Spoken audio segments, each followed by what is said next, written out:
Welcome to KL TV. జై గురుదత్త. ఓం నమ శివాయ. శ్రీమాత్రే నమః. ఈరోజు మనము పితృపక్ష పవిత్రమైన కథని వినబోతున్నాము. ఈ కథ వినడం ద్వారా మనిషి చేసిన పాపాలన్నీ నశిస్తాయని చెబుతారు. పితృదోషాలన్నీ కూడా తొలగిపోతాయని నమ్మకం. కథని మొదటి నుండి చివరి వరకు పూర్తిగా శ్రద్ధగా వినండి. ఇప్పుడు మీ సమయాన్ని ఎక్కువగా తీసుకోకుండా పితృపక్ష కథని మొదలు పెడదాము.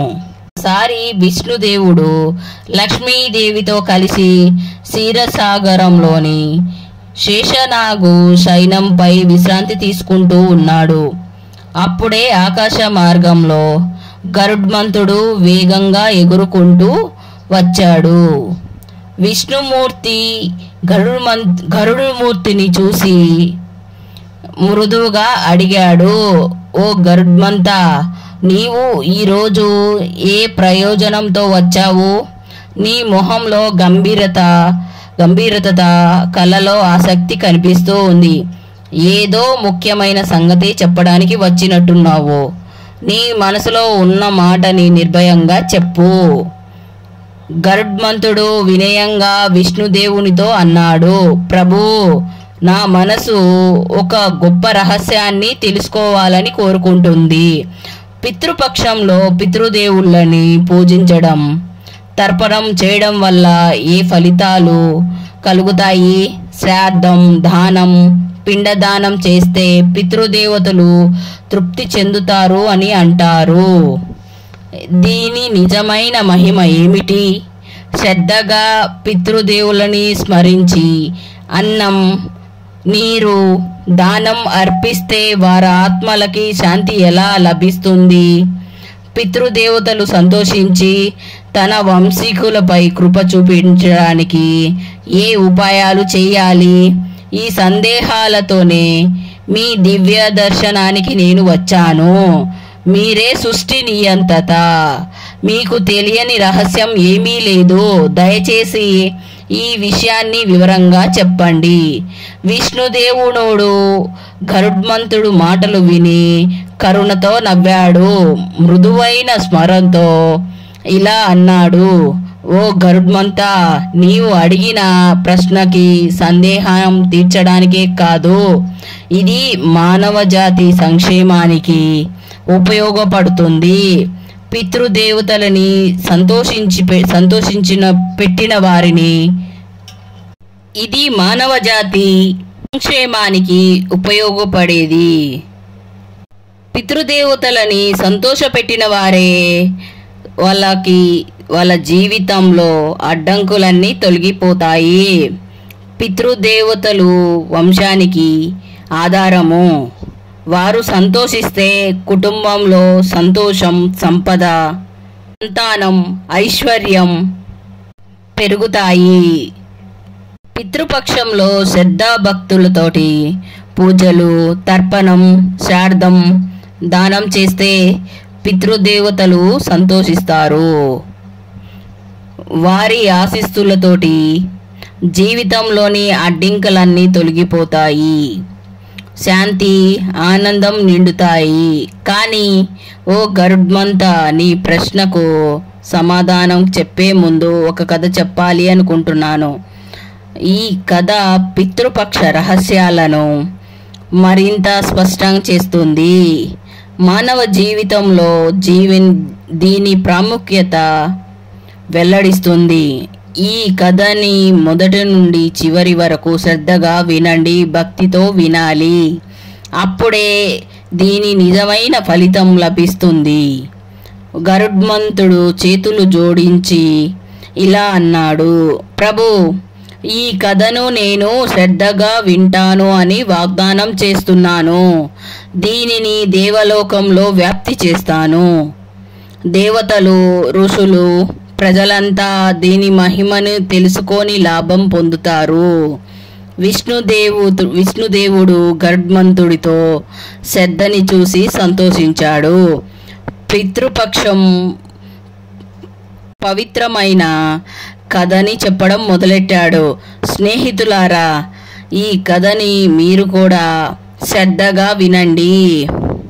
శాస్త్రాల ప్రకారం ఈ కథని వినడం వల్ల పాపాలు నశిస్తాయి, సమస్త దోషాలు, ముఖ్యంగా పితృదోషం తొలగిపోతుంది. పితృదేవతల రుణం ఉన్నవారు ఎంత తపస్సు చేసినా, ఎంత సాధన చేసినా పూర్తి సుఖం, విజయం పొందలేరు. కానీ పితృపక్షంలో శ్రద్ధగా చేసే పూజలు, శ్రాద్ధము ఈ వినడం వల్ల విజయం పొందలేరు.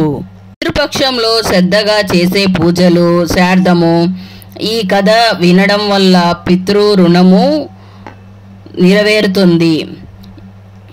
ఈ కథ వినడం ద్వారా పితృ రుణం నెరవేరుతుంది. దీని ఫలితంగా అప్పులు తీరిపోతాయి. జీవితంలో ధనధాన్యాల కొరత ఉండదు.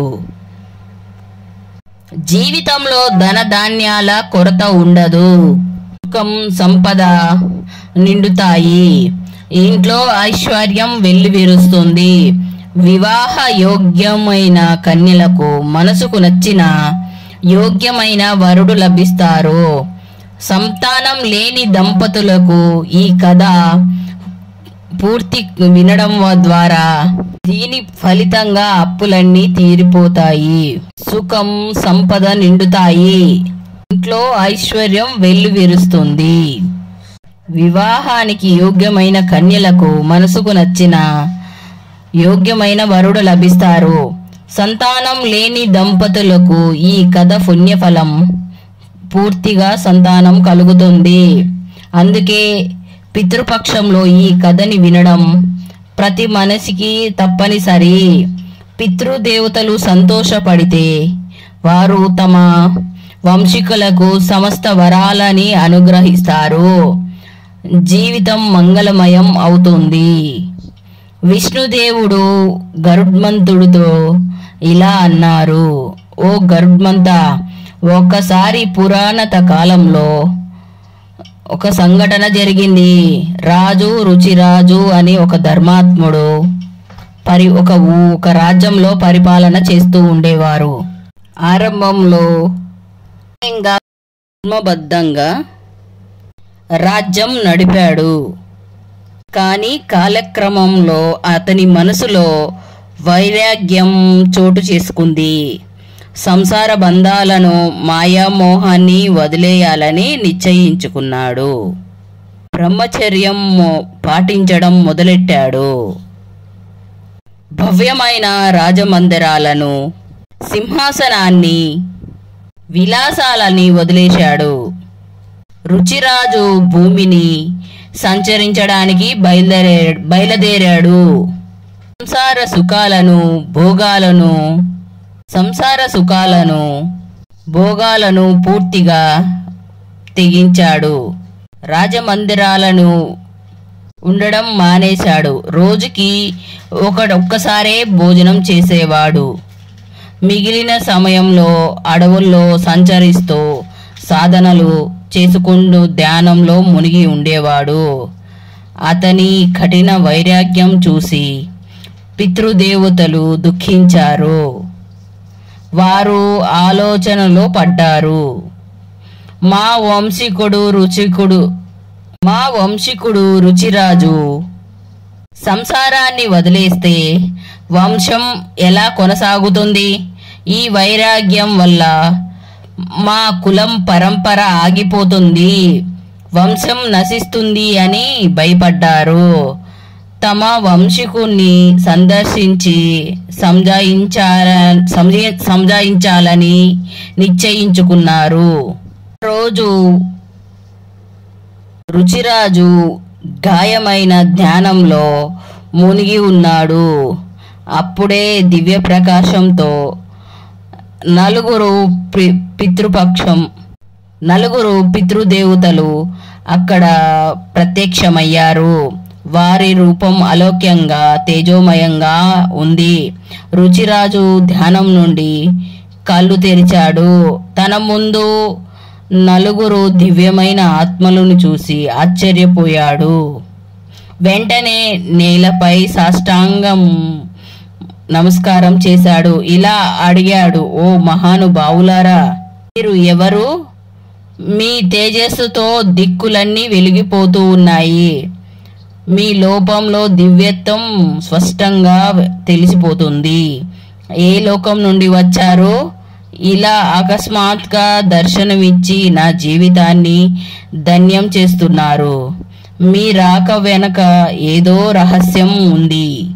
దయచేసి మీ పరిచయం చెప్పండి. ఆ దివ్య ఆత్మలు అంటే రుచిరాజు, పితృదేవతలు కరుణతో నవ్వారు. మధురమైన స్వరంతో ఇలా అన్నారు, ఓ కుమారా, మేము మీ పూర్వీకులం, మీ కుల పితృదేవతలం. నీ వైరాగ్య జీవనాన్ని చూసి మా మనసు బాధపడుతుంది. నీవు సంసార సుఖాలను వదిలేశావు, రాజభోగాలని వదిలేశావు. ఇది గొప్ప విషయమే, కానీ పూర్తి వైరాగ్యంతో గృహస్థ ధర్మాన్ని, పరంపరాన్ని వదిలేశావు. ఇది మా హృదయాన్ని గాయపరిచింది. అందుకే నీ ముందు ప్రత్యక్షమయ్యి నీ కర్తవ్యాన్ని గుర్తు చేయడానికి వచ్చాము.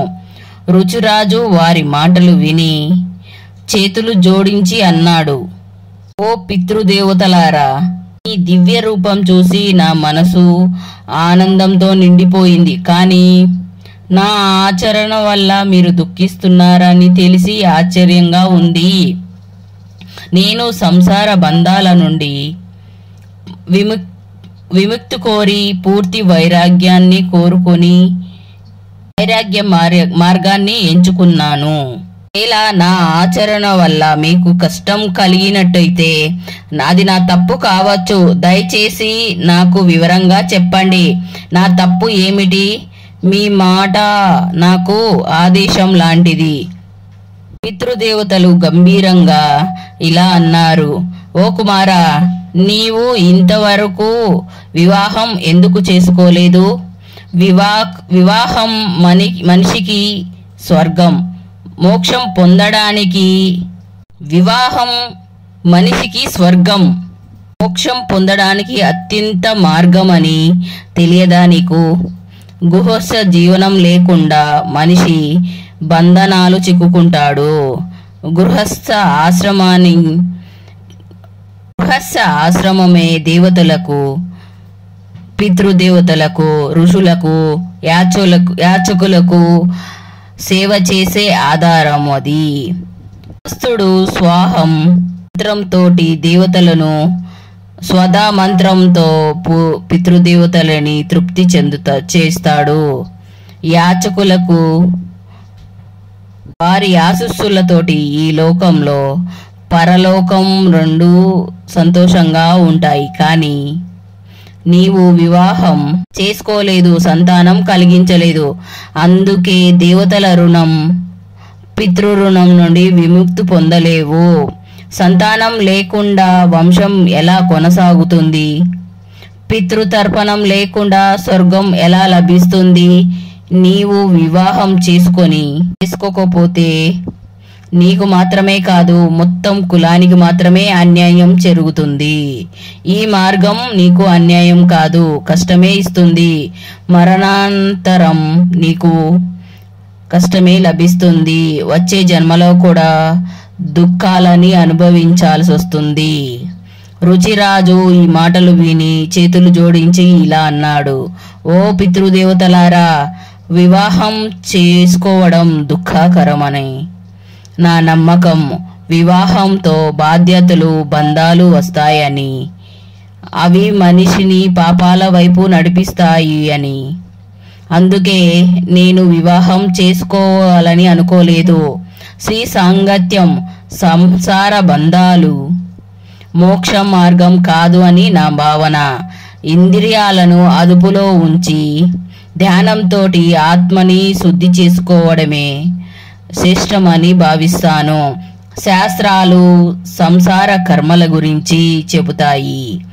అవి మనిషిని బంధాల నుండి విముక్తి చేయవని నా అభిప్రాయము. పితృదేవతలు గంభీరంగా ఇలా అన్నారు.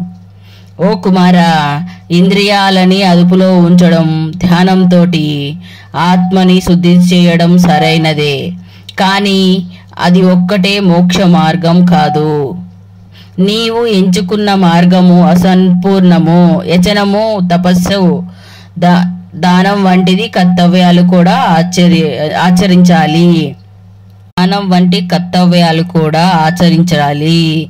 ఫలాపేక్ష లేకుండా ఈ కర్మలు ఆచరిస్తే పాపాలు, అశుభాలు నశిస్తాయి. పూర్వజన్మ పాపాలు కూడా కర్మ ఫలితంగా నశిస్తాయి. ఇదే మోక్షానికి నిజమైన మార్గము. రుచిరాజు వినయంగా ఇలా అన్నాడు. ఓ పితామహులారా, వేదాలు కర్మ మార్గాన్ని చెబుతాయి. కర్మని మనుషులని జనన మరణ చక్రంలో ఇరికిస్తాయి. అందుకే నేను కర్మ మార్గాన్ని వదిలి వైరాగ్యాన్ని వహించుకున్నాను.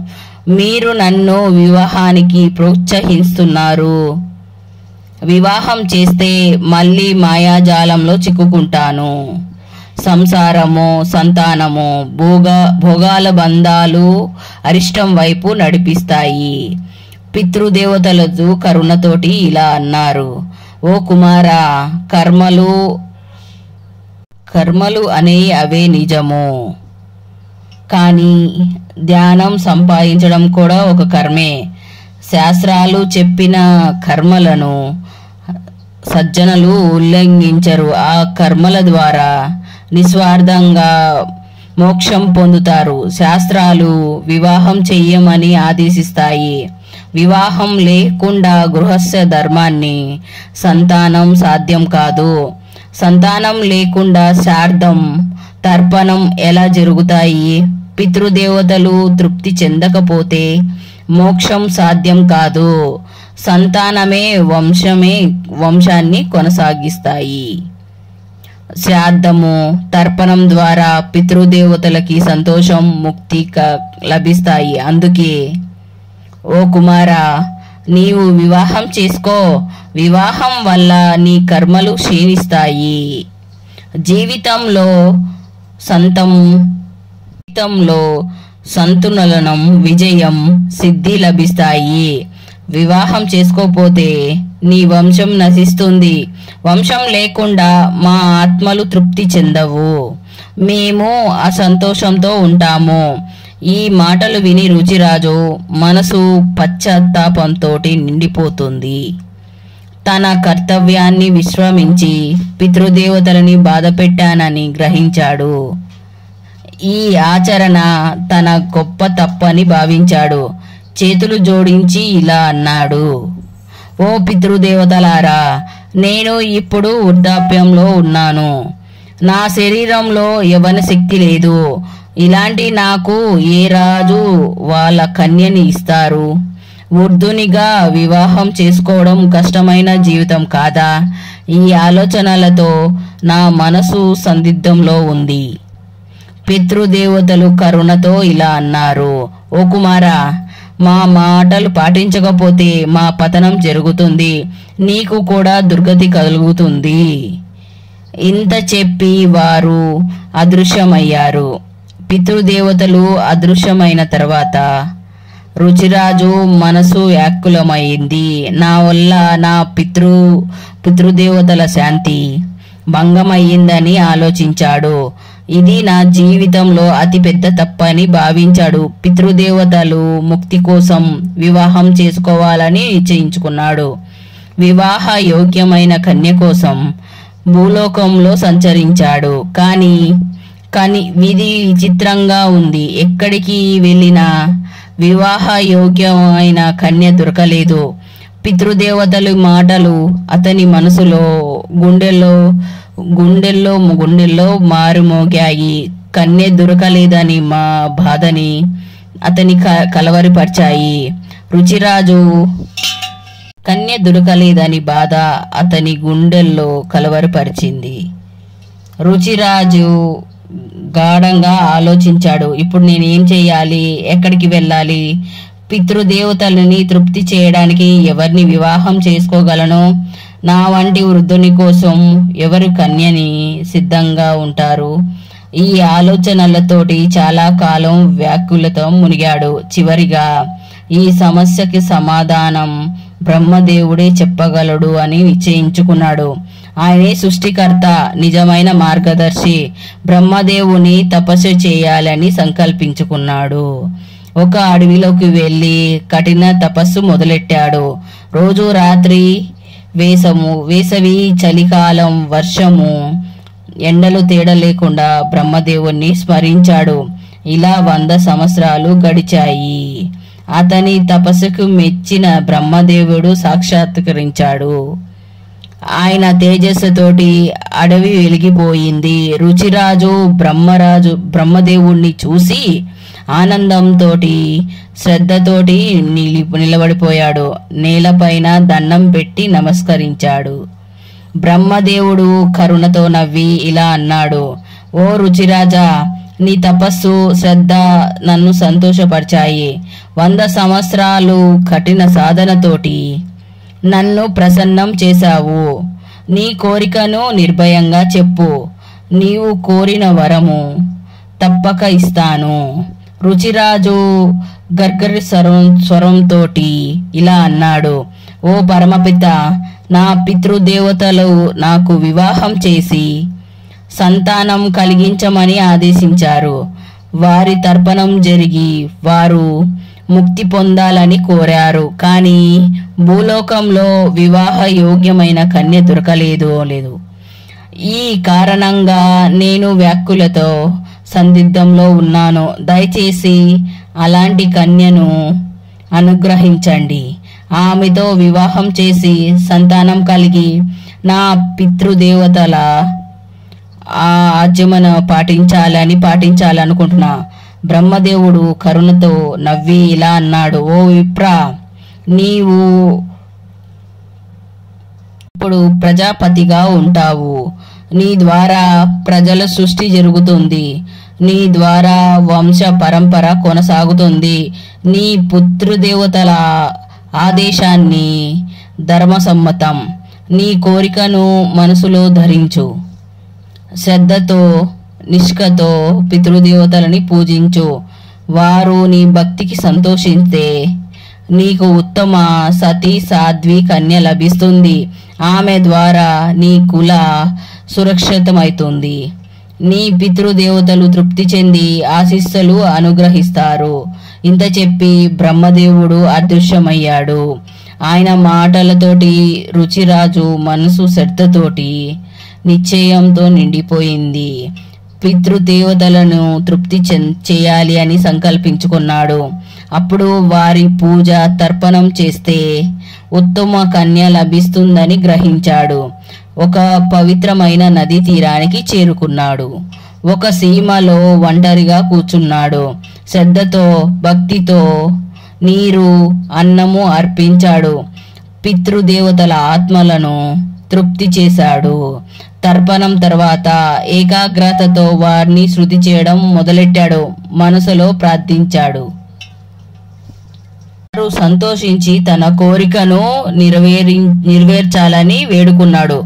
విష్ణుదేవుడు గరుడ్మంతుతోటి ఇలా అన్నాడు: ఓ గరుడ్మంత, రుచిరాజు చేసిన శృతి పవిత్రమైనది, దివ్యమైనది. ఈ స్తుతిని ప్రతి మనిషిని వినాలి. సమస్త దుఃఖ కాలాన్ని, దోషాలను నాశనం చేస్తుంది. ఒక్కసారి శ్రద్ధ భక్తులతోటి ఈ శృతి విన్నా పాపాలన్నీ నశిస్తాయి. జీవితంలోని అడ్డంకులన్నీ తొలగిపోతాయి. ఈ శృతి ప్రభావంతో పితృదేవతల ఆశీస్సులు లభిస్తాయి. పితృదేవతలు సంతోషిస్తే వారు తమ వంశీకులపై కృప చల్లుతారు. జీవితంలో సుఖం, సంపద, మంగళం నిండుతాయి. అందుకే ఓ గరుడ్మంతా, ఈ శృతిని శ్రద్ధగా విను. మానవ జాతికి దీని ప్రాముఖ్యత తెలియజేద్దాము. స్నేహితులారా, మీరు కూడా ఈ శృతిని శ్రద్ధగా వినండి. ఈ కథ ఒక పూర్తి ఈ కథ యొక్క పూర్తి ఫలితం మీకు లభిస్తుంది. విష్ణుదేవుడు ఇంకా ఇలా అన్నాడు. రుచిరాజు తన పితృదేవతలను స్తుతించాడు. ఆ దేవతలు శ్రాద్ధ సమయంలో స్వదా మంత్రంతో తృప్తి చెందుతారు. ఆ పితృదేవతలందరికీ శ్రద్ధతో నమస్కరిస్తున్నాను. స్వర్గంలో ఉన్న మహర్షులు భక్తితో శ్రాద్ధం చేసి పితృదేవతలని తృప్తి చెందుతారు. ఆ పితృదేవతలందరికీ నేను ప్రణామం చేస్తున్నాను. అగ్నివాద పితృదేవతలు నా తూర్పు దిశని రక్షించాలి.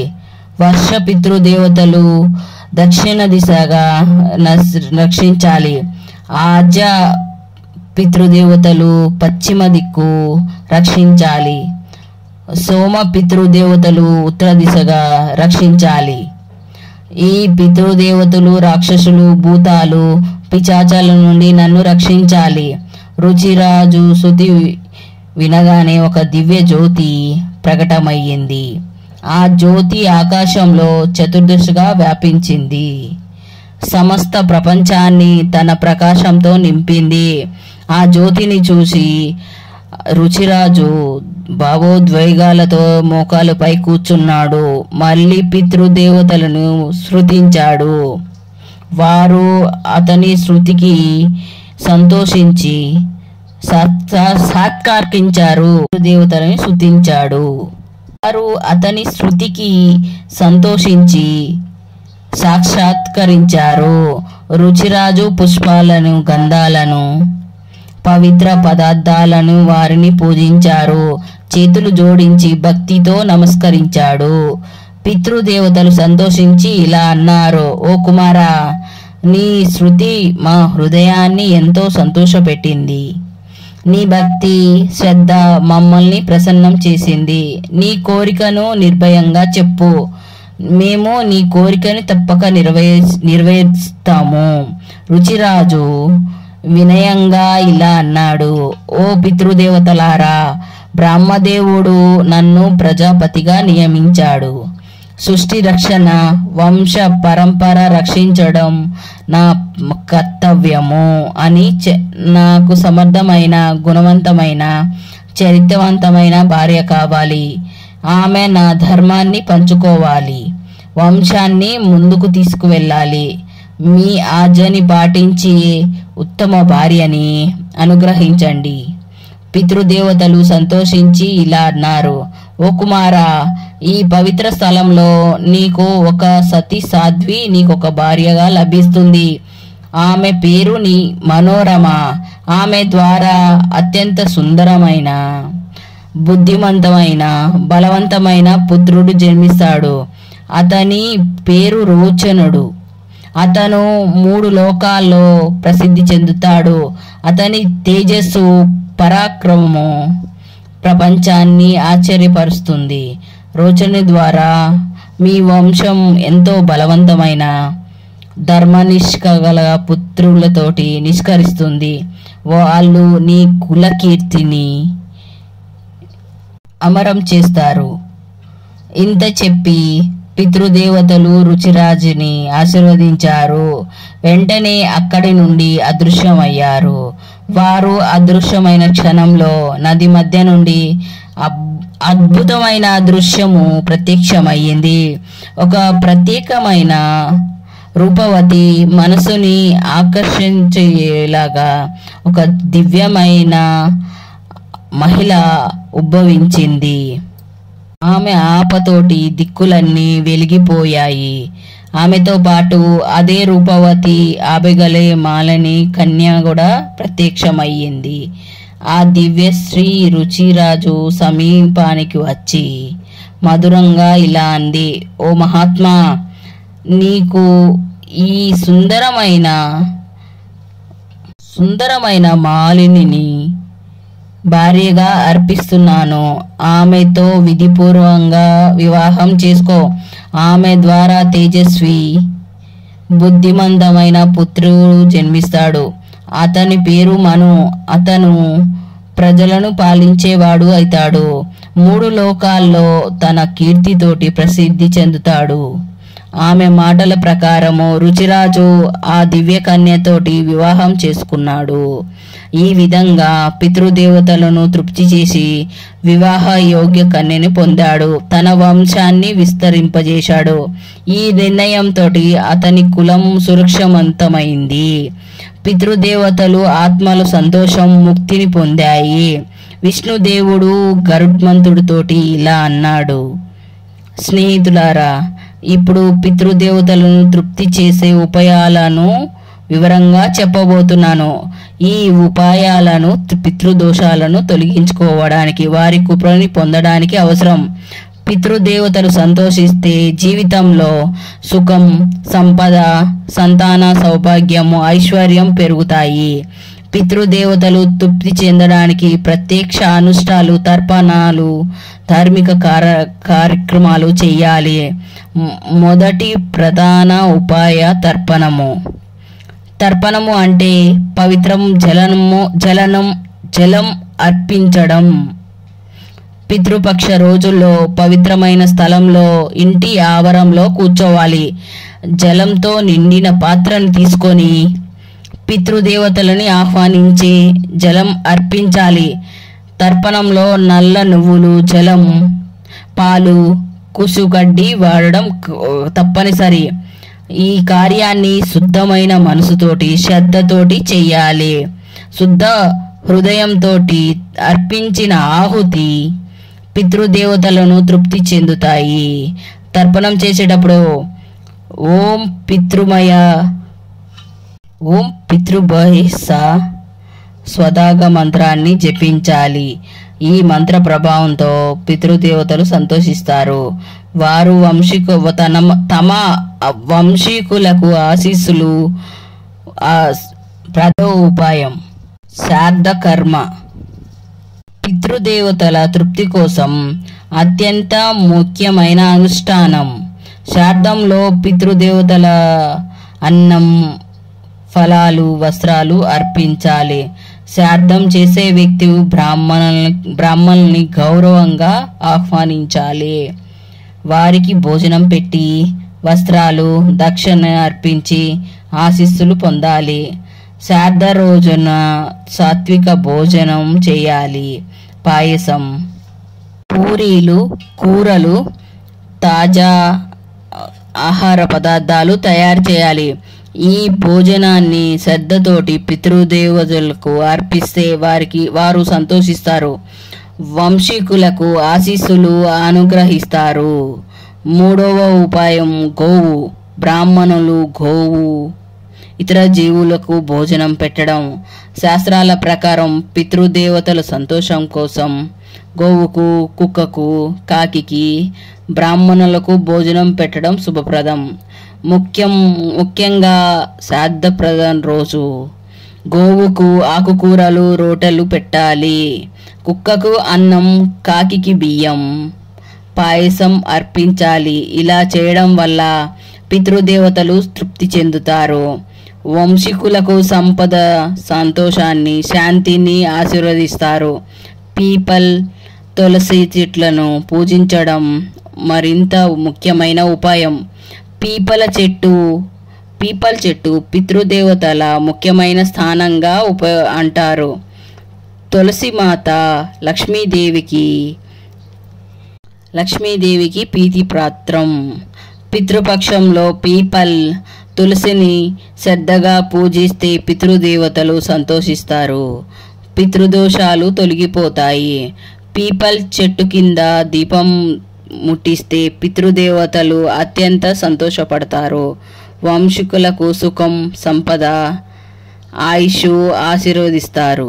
విష్ణుదేవుడు గరుత్మంతుడితోటి ఇలా అన్నాడు: పితృదోషంతో బాధపడేవారు గయలో లేదా ఇతర పవిత్రమైన పిండ ప్రదానం చేయాలి. గయలో చేసే పిండ ప్రదానం పితృదేవతలను తృప్తి చెంది మోక్షం అనుగ్రహిస్తారు. వంశీకులకు వారి ఆశీస్సులు లభిస్తాయి.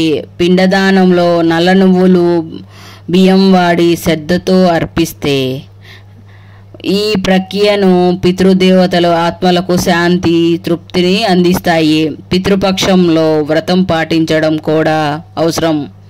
సాత్విక ఆహారం తీసుకోవాలి, బ్రహ్మచర్యం పాటించాలి, మాంసం మద్యం వంటి తామసకమైన ఆహారాల నుండి పూర్తిగా దూరంగా ఉండాలి.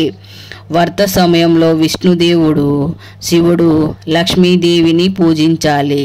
దీనివల్ల పితృదేవతల ఆత్మశాంతిని పొందుతాయి. వాళ్ళ వంశీకులకు సుఖాన్ని సంపదని అనుగ్రహిస్తారు. బీదవారికి, బ్రాహ్మణులకు, సాధువులకు అన్నము, వస్త్రాలు దానం చేయడం కూడా ముఖ్యంగా పితృపక్షంలో ఈ కార్యం చేస్తే పితృదేవతలు ఆత్మలు తృప్తి చెందుతాయి. అన్నదానం, వస్త్రదానం అపార పుణ్యం లభిస్తుంది. పితృదోషం నుండి విముక్తి కలుగుతుంది. పితృదేవతలు సంతోషించి కుటుంబంలో సుఖం, శాంతి, వైభవం అనుగ్రహిస్తారు. పవిత్ర నదులలో ముఖ్యంగా గంగలో స్నానం చేస్తే శుభప్రదం. పితృదేవతల నిమిత్తం గంగాజలం అర్పించడం పుణ్యదాయకం. గంగా స్నానం వల్ల మనిషి పాపాలన్నీ కడిగివేయబడతాయి. పితృదేవతలు ఆత్మశాంతిని పొందుతాయి. వారు తమ వంశీకులపై కృప చల్లుతారు. సత్సంగంలో పాల్గొనడం, పవిత్ర గ్రంథాలను చదవడంలో కూడా ఫలవంతం. ముఖ్యంగా శ్రీమన్ భగవద్గీతలో 11వ అధ్యాయంలో పితృదేవతల శాంతికి శ్రేష్టం. గీతా పఠనం వల్ల పితృదేవతల ఆత్మలు పరమశాంతిని పొందుతాయి. వారి ఆశీస్సులతో వంశీకుల జీవితంలో మంగళం నిండుతుంది. విష్ణుదేవుడు గరుడ్మంతుడితోటి ఇలా అన్నాడు: ఓ గరుడ్మంతా, నీ ప్రశ్నలకు సమాధానాలు లభించాయి కదా. గరుడ్మంతుడు వినయంగా ఇలా అన్నాడు: ప్రభు, ఈ పవిత్రమైన కథ ద్వారా అమూల్యమైన జ్ఞానాన్ని ఇచ్చారు. మీ మాటలని నా హృదయాన్ని వెలిగించాయి. ఈ కథను దేవలోకాన్ని వ్యాపిస్తాను వాగ్దానం చేస్తున్నాను. దేవతలు, ఋషులు, ప్రజలంతా ఈ కథను మహిమ తెలుసుకొని పితృదేవతల కృపని పొందుతారు. ప్రజలంతా ఈ పితృదేవతల కథని తెలుసుకొని పితృదేవతల కృపని పొందుతారు. విష్ణుదేవుడు గరుడ్మంతుతోటి విష్ణు పితృదేవతల తృప్తి చేసే నానా ఉపాయాలను వివరంగా తెలియజేశాడు. ఈ ఉపాయాలని ప్రతి మనిషి పితృమాసంలో శ్రద్ధగా పాటించే శ్రద్ధతో, విశ్వాసంతో ఈ కార్యాలు చేసేవారికి పితృదోషం ఎన్నటికీ ఎదురు కాదు. వారి పితృదేవతలు ఎల్లప్పుడూ సంతోషంగా ఉంటారు. జీవితంలో సుఖం, సంపద, శాంతి నెలకొంటాయి. ఈ పితృపక్ష కథ మీకు నచ్చినట్టయితే లైక్ చేయండి, షేర్ చేయండి, సబ్స్క్రైబ్ చేయండి. కొంచెం పెద్దగా ఉందండి, ఇక్కడ స్కిప్ చేయకుండా పూర్తి వీడియోని వినండి. పితృదోషాన్ని తొలగించుకోండి. If you like this video, please like, share, subscribe. Thank you very much for watch this video.